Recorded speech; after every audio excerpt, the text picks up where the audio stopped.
ನಮಸ್ಕಾರ ವೀಕ್ಷಕರೇ, ಕಲ್ಪತರು ನ್ಯೂಸ್ಗೆ ಎಲ್ಲರಿಗೂ ಆತ್ಮೀಯವಾದ ಸ್ವಾಗತ.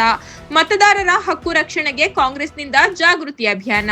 ತುಮಕೂರು ಮತದಾರರ ಪಟ್ಟಿಯ ವಿಶೇಷ ಪರಿಷ್ಕರಣೆ ಹಿನ್ನೆಲೆಯಲ್ಲಿ ಮತದಾರರು ತಮ್ಮ ಹಕ್ಕಿನಿಂದ ವಂಚಿತರಾಗದಂತೆ ಜಾಗೃತಿ ಮೂಡಿಸಲು ಜಿಲ್ಲಾ ಕಾಂಗ್ರೆಸ್ ಕಚೇರಿಯಲ್ಲಿ ವಿವಿಧ ಸಂಘ ಸಂಸ್ಥೆಗಳ ಸಹಕಾರದೊಂದಿಗೆ ವಿಶೇಷ ಕಾರ್ಯಾಗಾರ ನಡೆಯಿತು.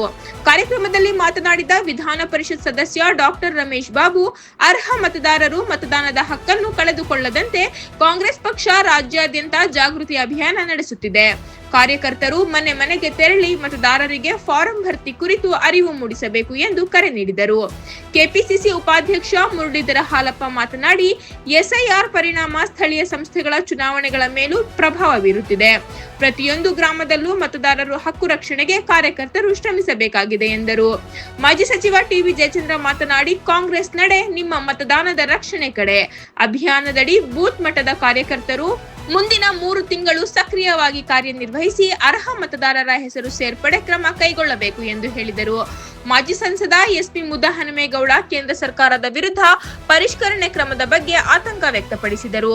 ಮತದಾರರ ಹಕ್ಕು ರಕ್ಷಣೆಗೆ ಕಾಂಗ್ರೆಸ್ ಕಾರ್ಯಕರ್ತರು ಹೋರಾಟಕ್ಕೆ ಸಜ್ಜಾಗಬೇಕಿದೆ ಎಂದು ತಿಳಿಸಿದರು.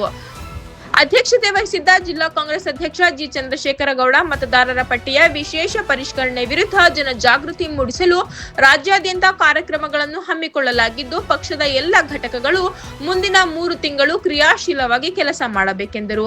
ಕಾರ್ಯಾಗಾರದಲ್ಲಿ ಜಾಗೃತ ಕರ್ನಾಟಕ ಡಾಕ್ಟರ್ ಬಸವರಾಜು ಪಿಪಿಟಿ ಮೂಲಕ ಮತದಾರರ ಹೆಸರುಗಳನ್ನು ಪಟ್ಟಿಯಿಂದ ಕೈಬಿಡದಂತೆ ಕೈಗೊಳ್ಳಬೇಕಾದ ಕ್ರಮಗಳನ್ನು ಕುರಿತು ಮಾಹಿತಿ ನೀಡಿದರು. ವೇದಿಕೆಯಲ್ಲಿ Iqbal Ahmed, KS Kiran Kumar, doctor S Shafi Ahmed, Ramakrishna R, Shanmugappa, Kenchamarayya, HC. Hanumanthaiah ಸೇರಿದಂತೆ ಹಲವಾರು ಮುಖಂಡರು ಉಪಸ್ಥಿತರಿದ್ದರು. ವರದಿ ಉದಯ್ ಕುಮಾರ್, ಕಲ್ಪತರು ನ್ಯೂಸ್, ತುಮಕೂರು. ದೀದಿಯವರು ವಾಪಸ್ ಬರ್ತಾರೆ, ಅಧಿಕಾರಕ್ಕೆ ಬರ್ತಾರೆ, ಮಮತಾ ಬ್ಯಾನರ್ಜಿ ಅವರು ಅಂತ ಎಲ್ಲರೂ ಹೇಳಿದ್ರು ಕೂಡ ಅಷ್ಟೊಂದು ಹೀನಾಯವಾಗಿ ಸ್ವತಃ ಅವರೇ ಸೋಲ್ತಕ್ಕಂಥ ರೀತಿಯಲ್ಲಿ ಇಡೀ ವೆಸ್ಟ್ ಬೆಂಗಾಲ್ನಲ್ಲಿ ಅದರ ಪರಿಣಾಮ ಬೀರಿದೆ. ಅಂದ್ರೆ ಈಗ ನಮ್ಗೇನಪ್ಪ ಒಂದು ಅಡ್ವಾಂಟೇಜ್ ಇದೆ ಅಂದ್ರೆ, ಈಗ ನಾವೆಲ್ಲರೂ ಕೂಡ ಎಚ್ಚೆತ್ಕೊಂಡು ಅಲ್ಲೇನೇನು ಲ್ಯಾಕುನಾಸ್ಗಳಾಗಿದೆ ಅದನ್ನ ಸರಿಪಡಿಸ್ಕೊಳ್ಳೋಕ್ಕೆ ಒಂದು ಅವಕಾಶ ಇದೆ ನಮಗೆ. ಏನಪ್ಪಾ ಅಂತಂದ್ರೆ, ಪ್ರತಿಯೊಂದು ಬೂತ್ ಮಟ್ಟದಲ್ಲಿ ಇವತ್ತು ನಮ್ಮ ಕಾರ್ಯಕರ್ತರು ಏನು BLO BLAಗಳು ಏನು ಮಾಡ್ತಾರೆ ಅದಾಗ್ಲಿ. ನಿನ್ನೆ ಜಿಲ್ಲಾಧಿಕಾರಿಗಳು ನಮ್ಮ ಜಿಲ್ಲೆ ಚಿತ್ರನ ಕೊಟ್ಟಿದ್ದಾರೆ, ಅದನ್ನ ಅವರ ಅಧ್ಯಕ್ಷರಿಗೆ ಕೊಟ್ಟಿದ್ದಾರೆ. ಅದನ್ನ ನಾನೇನು ಹೇಳಕ್ ಹೋಗೋದಿಲ್ಲ. ಅಂದ್ರೆ ನಾವಿನ್ನೂ ಕೂಡ ಬಹಳಷ್ಟು ನಮ್ಮ ಬೂತ್ ಮಟ್ಟದ ಕೆಲಸನ ನಾವು ಮಾಡಿಲ್ಲ ಅಂತ ಅನ್ನೋದು ನಮಗೆ ನಿನ್ನೆ ಜಿಲ್ಲಾಧಿಕಾರಿಗಳು ಅವರನ್ನೇ ಚುನಾವಣಾಧಿಕಾರಿಗಳು ಅವರು ನಮಗೆ ಎಕ್ಸ್ಪ್ಲೈನ್ ಮಾಡಿದ್ರು ನಿನ್ನೆ. ಹಾಗಾಗಿ ಬೆಟರ್ ಲೇಟ್ ದ್ಯಾನ್ ನೆವರ್ ಅಂತ ಏನು ಹೇಳ್ತಾರೆ, ಈಗಲೂ ಕೂಡ ಕಾಲ ಮಿಂಚಿಲ್ಲ.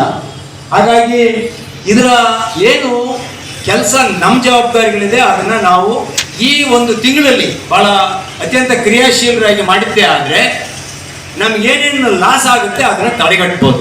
ಈಗ ನಾನು ಅದಕ್ಕೆ ನಿನ್ನೆ ಹೇಳ್ತಾ ಇದ್ದೆ, ನಾನು 5,000 ಓಟ್ ತೆಗೆದ್ರೆ ಸಾಕು ಒಂದು ಕಾನ್ಸ್ಟಿಟ್ಯೂನ್ಸಿನಲ್ಲಿ ನಮ್ಮವ. ಅದು 10,000 ಬೇಕು ನಾವು ಅದನ್ನ ಮೇಕಪ್ ಮಾಡಕ್ಕೆ. ನಾವು 10,000 ಸಂಪಾದನೆ ಮಾಡ್ಬೇಕು, ಅವ್ರದ್ದು ಓಟ್ನ ಸಂಪಾದನೆ ಮಾಡ್ಬೇಕು, ಇಲ್ಲದ್ರೆ ನಮಗೆ ಮೇಕಪ್ ಆಗಲ್ಲ. ಇದು ಪರಿಸ್ಥಿತಿ. ಹಾಗಾಗಿ ಚುನಾವಣೆಗೆ ಯಾರು ನಿಲ್ತಾರೆ, ಏನ್ ಮಾಡ್ತಾರೆ ಅದು ಬೇರೆ ಬೇರೆ ವಿಚಾರ. ಆದ್ರೆ ಪ್ರತಿಯೊಂದು ಗ್ರಾಮ ಪಂಚಾಯತಿ ಎಲೆಕ್ಷನ್ ಬರ್ತದೆ, ತಾಲೂಕ್ ಪಂಚಾಯತಿ ಎಲೆಕ್ಷನ್ ಬರ್ತದೆ, ಜಿಲ್ಲಾ ಪಂಚಾಯತಿ ಎಲೆಕ್ಷನ್ ಬರ್ತದೆ, ಆಮೇಲೆ ಅಸೆಂಬ್ಲಿ ಬರ್ತದೆ, ಆಮೇಲೆ ಲೋಕಸಭೆ, ಇವುಗಳು ಎಲ್ಲ ಎಲೆಕ್ಷನ್ಗಳು ಬರ್ತವೆ. ಆದ್ರೆ ಈಗ ನಾವು ಎಚ್ಚೆತ್ಕೊಂಡು ಅದನ್ನ ಸರಿಪಡಿಸ್ಕೊಳ್ಳಕ್ಕೆ ಒಂದು ಅವಕಾಶ ಇರೋದ್ರಿಂದ ಬಹಳ ಇದು ಸುಲಭನೇ, ಅಂತ ಏನು ಬಹಳ ಕಷ್ಟದ ಕೆಲಸ ಇಲ್ಲ. ಯಾಕೆಂದ್ರೆ ಪ್ರತಿಯೊಂದು ಗ್ರಾಮ ಪಂಚಾಯತಿನಲ್ಲೂ ಕೂಡ ಗ್ರಾಮ ಪಂಚಾಯತಿ ಚುನಾವಣೆ ನಿಲ್ಲಕ್ಕೆ ನಮ್ಮ ಮುಖಂಡರುಗಳು ರೆಡಿ ಇದ್ದಾರೆ. ಅಲ್ಲಿ ಏನಪ್ಪಾ ಅಂದ್ರೆ ಅವ್ರನ್ನ ಸ್ವಲ್ಪ ಮೋಟಿವೇಟ್ ಮಾಡಿ, ಆಕ್ಟಿವೇಟ್ ಮಾಡಿ ನಾವು ಅವ್ರನ್ನ ಎಚ್ಚೆತ್ಕೊಳ್ಳಕ್ಕೆ ಈಗ ಅದನ್ನ ನಮ್ಮ ಇದ್ರ ಬಗ್ಗೆ ಪರಿಷ್ಕರಣೆ ಬಗ್ಗೆ ಏನೇನು ಮಾಡಬೇಕು, what are hour duties and responsibilities ಅಂತ ನಿಮಗೆ ಪ್ರಾತ್ಯಕ್ಷತೆ ಮೂಲಕ ತಿಳಿಸ್ಕೊಡ್ತಾರೆ. ನಮಗೆ ಅವತ್ತೇನು ದೇವನಹಳ್ಳಿನಲ್ಲಿ ಒಂದು ಕಾರ್ಯಾಗಾರ ಆಯಿತು. ಆ ಕಾರ್ಯಾಗಾರದಲ್ಲಿ ಸಾಕಷ್ಟು ವಿಚಾರಗಳನ್ನ, ಅದರಲ್ಲಿ ನಾವೆಲ್ಲರೂ ಕೂಡ ಭಯ ಪಡಬೇಕಾಗೋದು ಅಂತ ಅಷ್ಟೊಂದು ವಿಚಾರಗಳನ್ನ ಅವರು ನಮಗೆ ತಿಳಿಸ್ಕೊಟ್ರು.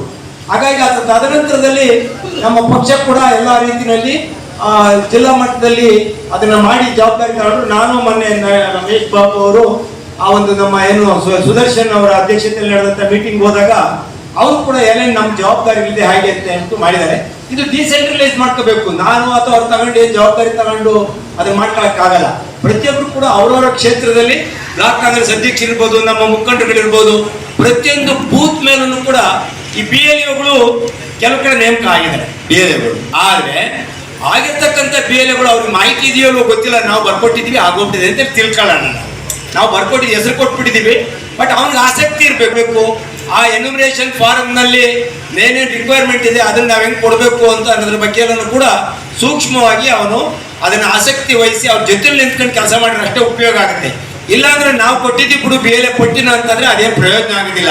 ಯಾಕೆಂದ್ರೆ ಬೇರೆ ಬೇರೆ ಕಡೆ ಅವತ್ತು ಮೊನ್ನೆ ನಾವು ಮೀಟಿಂಗ್ನಲ್ಲಿದ್ದಾಗ ಹೇಳಿದ್ದೇನಪ್ಪ ಅಂದರೆ, ಬೇರೆ ಬೇರೆ ಕಡೆ ಬಿ ಎಲ್ ಎಗಳು ಮೀಟಿಂಗ್ ಕರೆದ್ರೆ not even 50% attended the meeting.